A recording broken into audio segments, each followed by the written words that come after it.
In my last video, I shared 7 mistakes new campers make. Today, I'm sharing 7 mistakes that new hikers make.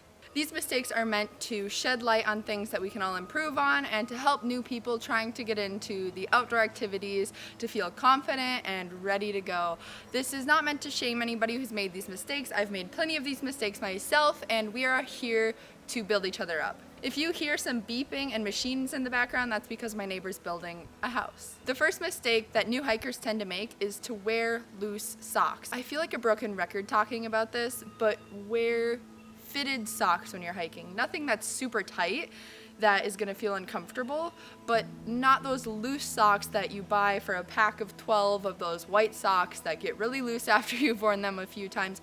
You want something that's going to form fit to your foot so that when you're hiking, it's not rubbing around with the extra space between your foot and the sock, and then between the sock and the shoe. It's too much friction going on and you're going to end up with blisters. So wear form-fitted socks and shoes that fit you well. I actually like to get hiking shoes that are a little bit too big so that I have some extra space because I tend to jam my toes in the front of my shoes, but that's personal preference. You know your feet best. The next mistake that new hikers make is to not bring water. When you're going on a hike 1, 2, or even 3 miles, new hikers and even hiking people that have been hiking for a long time, they tend to not bring water, and that is because it's heavy. Sometimes you don't have a great water bottle to carry. I recommend getting some kind of backpack. It doesn't have to be a fancy like day pack backpack, just any backpack you have. Put some water in it, maybe a snack too. I'll be adding more things to keep in that backpack as this video goes along, but water, it's a huge mistake if you don't bring it. You never know if your hike's gonna end up being 3 times as long as you expected because the map wasn't super clear or the trail wasn't very marked, or you just get lost or underestimate how long this trail is going to take because it's not marked and not taken care of and whatever. Bring water. The next mistake that new hikers make is not wearing sunscreen or bug spray, especially when you bring kids. I have had a couple experiences while I was out hiking where I had my backpack on. You could tell I had all the gear in it, and I've had people stop and ask me, please, can I borrow some sunscreen for my little kid? I didn't think of it, and I don't want him to get sunburnt, and now we're out here and I don't have anything. Thank you to those parents for asking, because I hope that all of us in this outdoor community are open and willing to share when we have sunscreen and bug spray, especially for the kiddos or anybody really. Let's not shame each other and think that we're bad parents for forgetting something, but definitely pack your sunscreen and your bug spray. Those are other things just to keep in your backpack for yourself and for other people. The fourth mistake that new hikers make is to not bring a map. This seems like something that would maybe be just given, that you'd bring a map, but you never know. When you go to a park, you sometimes will expect for trails to be really marked and well used, or maybe you've been to the park a lot of times and you just know the paths. But even if you know that park or that trail really well, you never know when they're going to be doing some construction or changing up the paths, or sometimes they close down sections of a path or a hiking trail to be restored, and they give it time to regrow because of all the damage that's been done from people hiking it for so long. Not only do we have somebody building a house, we also have an airplane flying around very low. Bring a map. A physical copy is best. If you don't have a physical copy, bring your digital copy on your phone, but make sure there's going to be cell phone service if you need internet to access it. Take a screenshot if you need to. Just bring a map, because you never know what's going to happen, and I have found that a lot of trails are not easy to follow, even at big state parks. The fifth mistake that new hikers make is wearing the wrong material when you're hiking. If you're going on a 1-mile hike in the middle of summer, this isn't going to be the worst.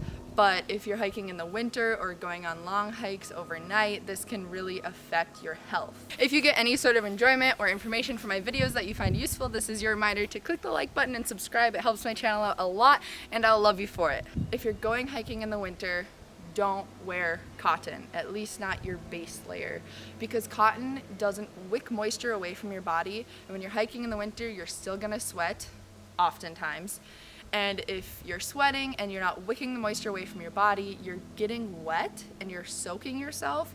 And then when you slow down or sit to take a break, or if something were to happen to you and you couldn't move for a little while, or you sink into some snow, you're immediately gonna get cold because you're not moving, you're not creating more warmth in your body, and now you're wet. So there's a saying that says cotton kills. This is true in the winter. We all take an oath. I pledge to not wear cotton while camping in the winter. Thank you. What should you wear? Wearing wool is great. Wearing synthetic materials that wick moisture are also great.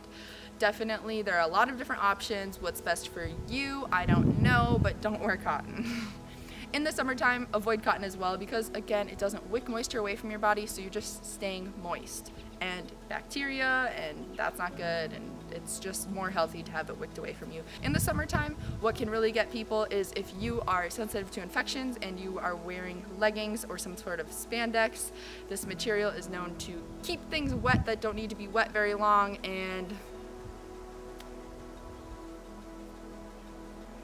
don't wear leggings when you're hiking long distances. The sixth mistake that new hikers make is to not research a little bit about the trail before they're going. Even if it's a short hike, if you are going out for a mile hike in a place you haven't been before, some hikes that you go on will cross through streams or creeks or mud or swamp, and you're gonna want shoes that you're okay with getting really wet and really muddy. So do a little bit of research. Other things that you can learn when you're doing research for trails are whether there's going to be berries that you can pick, whether the bugs are gonna be really bad, or if you're gonna need a permit to hike there. I one time went on a trip and I was gonna go on this really cool hike. I was super excited about it. I was out of state, but I showed up at the location and found out that you need a permit to enter the park that had the trail that I wanted to hike, and I didn't do enough research ahead of time, and I did not have a permit, and they were sold out of permits for the entire day. They weren't issuing any more, so I didn't get to go on that hike. But I learned something, and now I'm sharing it with you. Do your research ahead of time. Let's take another oath. I promise to do research, especially about permits, ahead of time for my next hike, and all hikes in the future. I need that one too. The final mistake on my list of 7 mistakes that hikers make when they're beginning hiking is not giving yourself enough time to return from your hike before dark.